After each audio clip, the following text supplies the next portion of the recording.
Hi guys, and welcome to another Top of the Best. And today I'm gonna show you the top 5 top laners for patch 4.18. And much like the last episodes, I'm gonna try to do this in less than 10 minutes. And so it's gonna be 2 minutes for each champion. The video is of course gonna be longer because I talk in the beginning and the ending. But still, 2 minutes for every champion. Quite a challenge. But before I start a timer, I'm just gonna say that it was really close between Aurelia and Nor. I mean, I was like, am I gonna put Aurelia? Am I gonna put Nor? So I played them both in a game, and I got fed both of them and carried both of them actually. And I don't want to play another game. I mean, these are just incredible. But then I saw that in patch 4.20, it's maybe Narg is gonna get a nerf. So I suggest you to play him right now while there's still patch 4.19, because later Narg is gonna get nerfed, and I don't really think Aurelia is gonna get nerfed or buffed or anything really. Aurelia doesn't get anything. But before we start, let's start a timer. So the timer is gonna start in 3, 2, 1, and timer started. So Nor is at the 5th place at this list for many reasons. One of them is that he has incredible damage.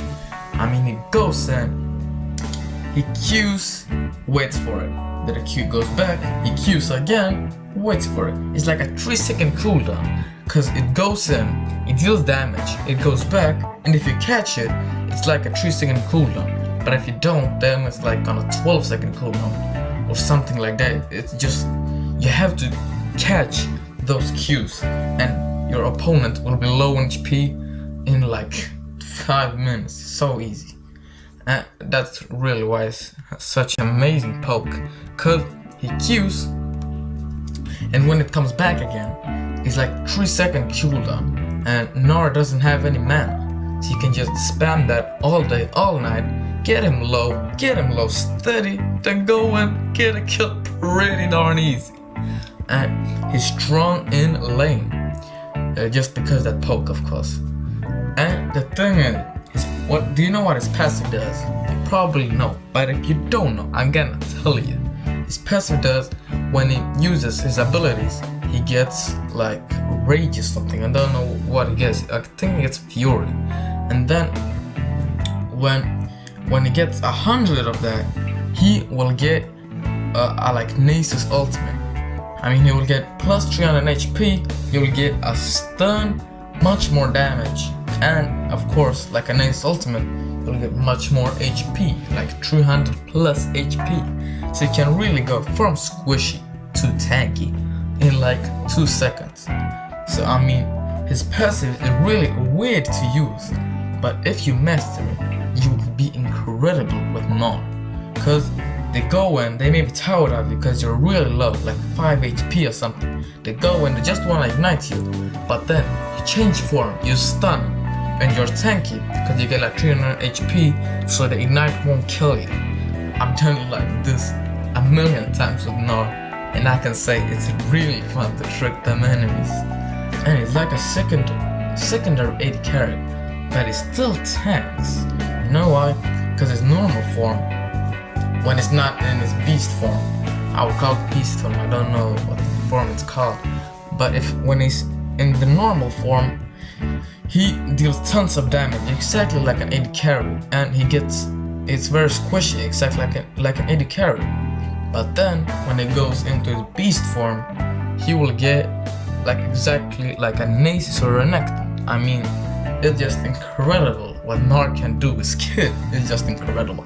But some cons to him though are that he's weak if he's behind, because he needs to do that damage. But if he's behind, he can't build them items. And his late game is pretty bad, because they can just come right around you in the corner and just kill you, because you're very squishy when you are in your normal form. So always, if you're fighting, try to be in your beast form.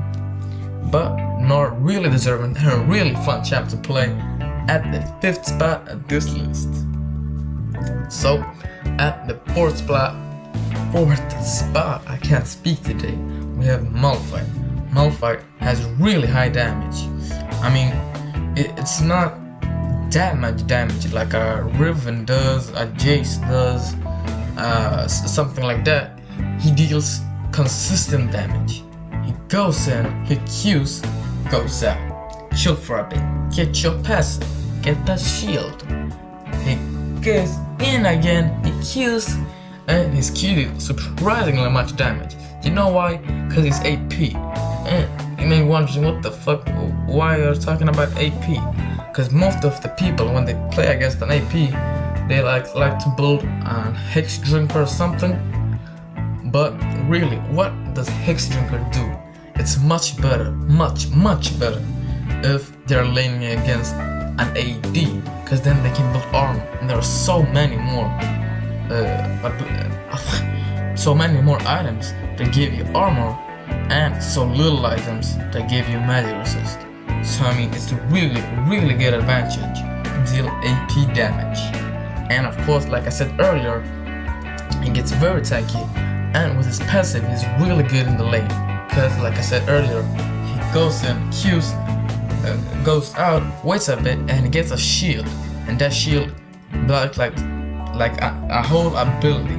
It's just incredible. And his team fighting is really good. That's also why a top down he's strong if behind. You know why? Because his ultimate does, if they're like hiding in a bush, they wanna make a play, you won't let them make a play, because you go in, use your ult, and that does so all the champions get knocked up. I mean, that's just some incredible shit. I mean, you go in, you use your ult, they get knocked up, your team cleans it up pretty darn easily. Though some cons to him are he's hard to carry with. I mean, he doesn't deal so much damage, so you can't like go and split push like a Zed or Riven. So I mean, he's not that good if you want to win games. He's good if you have like a duo partner with you, because then he can do all the damage like an AD carry or something, and you're just there, soak up all the damage, knock all of them up, and even if you're behind, you're strong as fuck. So I think is one of the most irritating champions that I can play against the top lane. So I mean, Malphite really deserving 4th spot on this list. So let's go to the 3rd spot. We have Riven. Riven has really high damage. I mean, she has probably one of the most damages in the whole game, because she snowballs so well. She goes in, uses her Q, auto attacks, uses her Q, auto attacks. And then you may be wondering, why the hell you're auto attacking, just use your fucking abilities. But no. Don't do that. Because your passive does, like, if you use an ability, then use your Q, you'll get 40% additional damage with your attack. So I mean, that's just incredible. And it takes no damage whatsoever from towers. Maybe a bit from poke, but poke, nah. I mean, because if you like, once the tower dive, she goes in, the tower is gonna shoot her. She uses her E, and her E is a shield, and that's enough of a shield to block the tower damage. I mean, that's just incredible, and especially if you want to do those incredible tower dives, because your ultimate does crazy damage, especially in those 1v1 matches. Really, you go in, okay, you use your stun, your Q, your auto attacks, then use your ultimate, okay. He tries to run away, but you with your crazy mobility, because your E, your Q, you will catch up to him easily.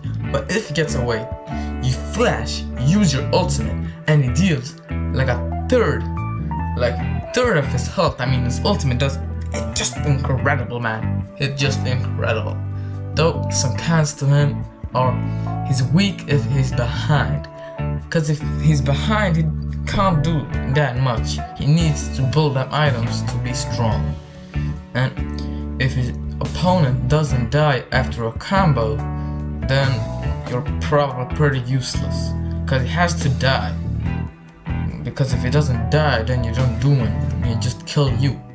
And he's not a tank, so that's also why he's pretty weak if behind.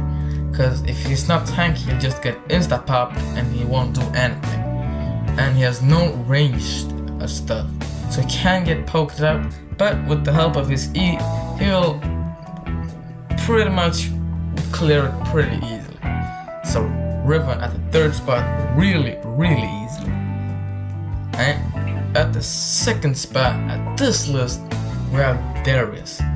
Darius was really good. I mean, nothing has happened in this patch for Darius, and probably the last 50 patches, because Darius doesn't really get touched. He's just there, and I don't know why nobody's playing him, but when I see him being played, he just crushes enemies instantly. So, I mean, his damage is incredible, and he doesn't do any, he doesn't attack, or he attacks some bit to get them stacks, but he doesn't attack to an extent. So he goes in, he E's, then Q's, then W's, then ults, and you're dead.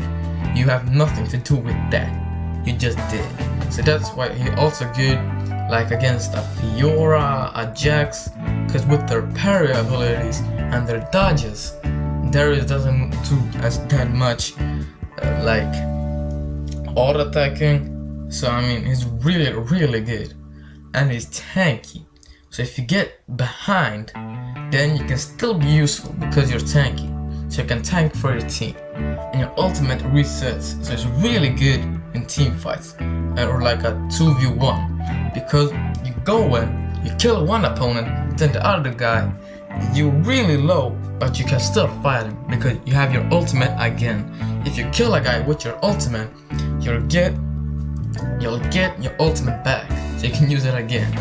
But if you don't kill him with it, then you won't get it back. So really try to kill him with your ultimate to get it back. Some cons to him though are he has no ranged abilities, so he can get poked down. But with this E, it won't be that much of a problem. Yeah, and he has no ranged abilities. He doesn't have like a Pantheon Spear, a Malphite like a Stone, so he had pretty rough time in the top lane. But really deserving second spot at this list. And if you want to play ranked, this guy is never banned. He is pretty much never played, so the other guys won't play him, and he never ever gets touched in the patch notes. So I mean, it's a win-win-win situation. But as good as it sounds, he's not the first one at this list. The first one is just become my main of how good he is. Pantheon. I mean, Pantheon. I always win my lane. I've never ever lost my lane, and I've played like 10 games with him. I just got it, but I've still played like 10 games with him. I've won the lane every time, cause your poke is just incredible. Your Q deals tons of damage, and he has like only a 4-second cooldown or something. You get it really fast. So I mean, it's just incredible. But if you for some reason lose your lane, I have no idea how the hell you can do that. Maybe if the other jungler maybe is going to gank you or something, but most of the time you just kill him at level 2 when you get your stun. So I mean, but only if you do that, or of course in the later stages, you're of course gonna build tanky. So he is tanky, so he's always useful for his team, and he deals damage, so it's really useful for his team. He's a beast in lane, never loses, and his ultimate is a built-in teleport. So don't you teleport on this guy. I've tried that, but then it was like, nah, because it's useless. His ultimate is like a teleport really, and he's pretty easy to tie that with. You know why? Because it's passive. Every fourth attack, if they attack you or you attack them or use like an ability, then when you get 4 stacks, you'll get a shield on you, and that shield blocks everything. It doesn't block abilities, but it blocks attack damage from minions. It blocks attack from champions. It blocks damage from turrets. I mean, that's just incredible. So when it goes in for the dive, it stuns them, the tower attacks him, it doesn't deal anything because it gets that shield. And if you do like a weird thing, it's also good in the jungle. I've been mixing him with top lane and jungle. I think he's better in the top lane because his poke is incredible and he's incredible in lane. But if you didn't get your role and you install like Pantheon like you really should do every game, then you can't go jungle. I mean, he's good in both. Though some cons to him are that if you build the damage and then you die, then you will be useful. You know why? Because you're not the tanky. And then you will probably have, and listen to me, you have to sell all your damage items and build tanky. Because if you don't kill him, then you're pretty much useless. And he doesn't get that power spike at level 6. He's good at all the levels until 5. Then when he hits 5, he's still really good. But then at 6, he doesn't get a power spike like a Fiora does, Zed does, or something. They get a really good power spike, but Pantheon doesn't get that because his ultimate is really not that strong. It's like a teleport, like I said, but a teleport won't help you except if you want to like escape or something. And it falls off late game because you want to go in, but you'll get insta-popped by the enemy. I mean, every time I see Pantheon, I insta like Vi. You know why? Because you can interrupt his stun. His stun can get interrupted because it's not like a thing that you just use on him like Rise. You jump on it. So I mean, you can block that stun. So that's really not that good. But most of the people don't know how to block it. But without further ado, Pantheon, really love this guy. Every time I go top lane, I'd install like this guy or the other guy. What was it? Riven. Was it Riven? Who the hell am I playing? Wait, I'll just check it out. Yeah, Darius. Darius, I forgot. But I really don't play Darius that much because Pantheon is really never banned.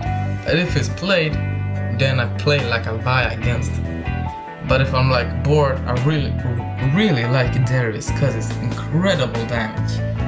But first spot at this list with no problem. If anybody tells you anything about Pantheon that is not good in lane, that he can't kill enemies in 2 seconds, then it's totally wrong and you should slap that guy. Yeah, you heard me right, you should slap him. But I'll see you guys in my next episode. Don't forget to leave a like, comment, subscribe, everything of that good stuff, and bye.